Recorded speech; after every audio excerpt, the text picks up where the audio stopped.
السلام علیکم پیارے بچوں، آج ہم اہم جامعات سے وجے نگرا سلطنت کے بارے میں مطالعہ کریں گے۔ ہندوستان کی تاریخ میں وجے نگرا حکومت ایک دور انقلاب ہے۔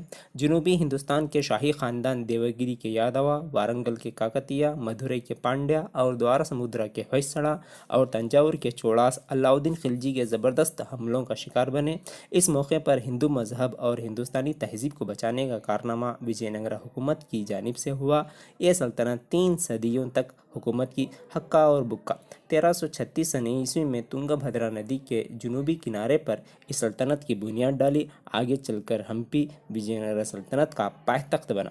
وجے نگرا حکومت کرنے والے 4 اہم خاندان سنگما خاندان، ساڑوا خاندان، تڑوا خاندان اور ارویڈو خاندان۔ سنگما خاندان کا مشہور بادشاہ دیوا رایا دوم، یا جسے ہم پروڑا دیوا رایا بھی کہتے ہیں، اس نے گجا بنٹے کرا نامی خطاب بھی حاصل کیا تھا۔ اس سلطنت کا مشہور بادشاہ کرشنا دیوا رایا تڑوا خاندان کے نرسا نائکا اور ناگا لامبیکی کا بیٹا تھا۔ دنیا کے مشہور ترین بادشاہ اشوکا، سمودر گپتا اور ہرشا وردھنا کی صف میں کھڑا ہونے والا یہ بادشاہ، جس نے 20 سال تک حکومت کی۔ السلام علیکم۔